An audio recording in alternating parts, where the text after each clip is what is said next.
This is One-on-One.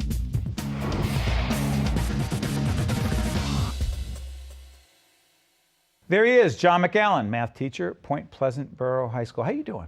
I'm great. It's terrific to be here. Is this not a fact that you are the 2012 Presidential Award winner for excellence in math and science teaching? I think it's actually 2011 because the process is about a year. Oh, don't get technical. Okay. And then you went to the White House to receive the award. I did. It's a big deal. It was unbelievable. And your wife's a teacher. She's a teacher too.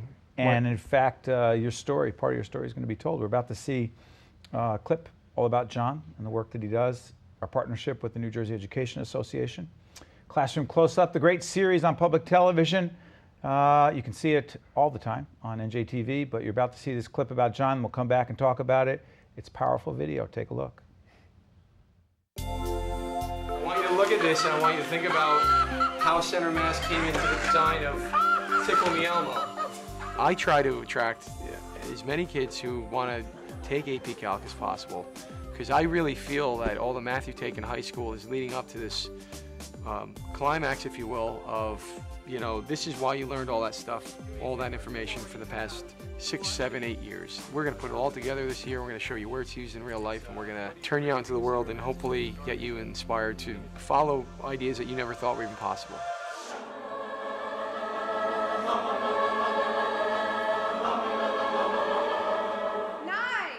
It's in those four walls of the classroom where magic really happens. And they just open up their hearts and sing. And these voices of these high school kids who put it out there with such tenderness and expression, that's amazing. It's amazing. So that's where I find the joy in what I do. I would like to get my kids to sing, but I think it would have a totally different sound.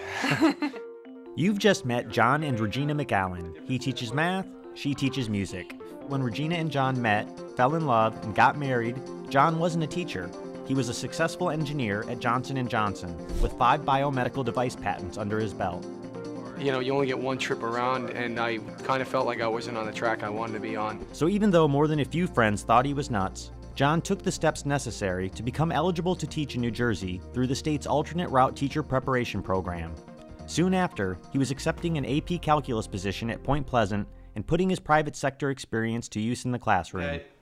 You can articulate the tool with relative ease. If the mass weren't distributed right here at my fingertip, it would be difficult for me to have precision with it. He has a passion for it. Obviously, he had an awesome job before he was a teacher, but if he left that to teach kids, I think that that's why he teaches so well, because you can just see there's such a passion there and a love for it. John feels his successful transformation from industry achiever to educational rock star is in no small part due to the support of his colleagues.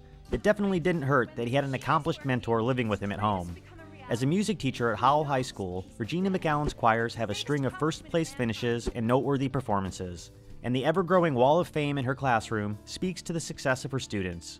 It's also a motivational technique that John borrowed for his own classroom. It's definitely a motivator for the kids. My numbers have grown just by doing little things like this. I feel blessed that I've had the mentorship from not only Regina, but from people inside the district and outside the district that have really helped me with my craft. I'm just thankful for all those people and the support I've gotten.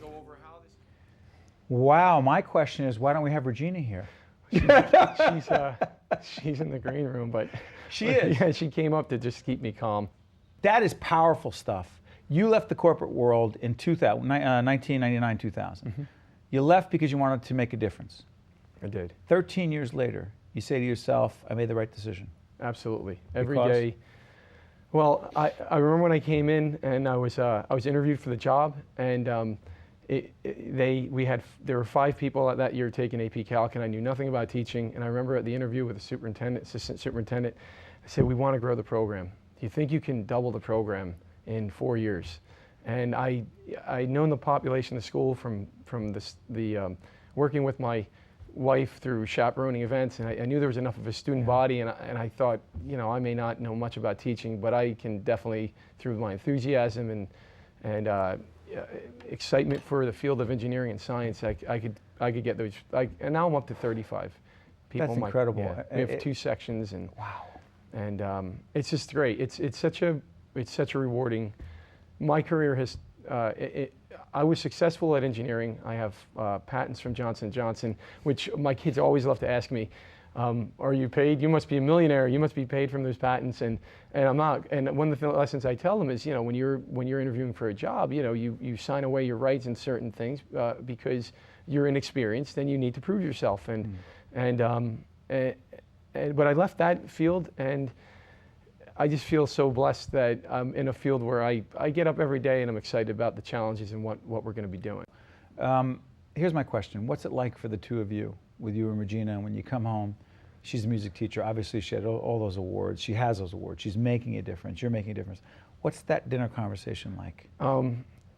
It's about pedagogy. It's about making phone calls to parents who need to know things. It's about how you motivate how you identify a kid who needs extra help. One of the discussions we were having is about underachieving students, and how do we turn, what's the motivation to change from being an underachiever to an achiever. And it's interesting how, because she teaches in the music and performance area, there are a lot of things that, like, she'll poll her kids and interview her kids and ask them for suggestions. And she was telling me how much her kids know, and we just take it for granted what they know. So what do? The next day I go into class and I sit down with my students and I start asking them about underachievement and give me an idea what I can do to make you achieve more. And it's just a resource that you really can't put a value on. It's constant. For me, I don't want to say my marriage is a series of professional development hours, but it really is. It's a chance to really refine your craft. I'm curious about this. I know that she's very proud of you. How proud are you of her? Oh, I am so proud of what she does because she takes on not just, in her course, she has not just the most advanced kids, she has kids who have some real serious challenges, and she is able to make her classroom an environment where everyone's welcome.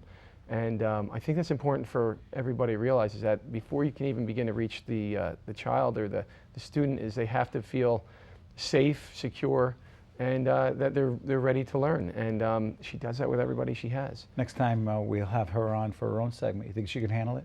I think she would love that. That would be terrific, because she does great things.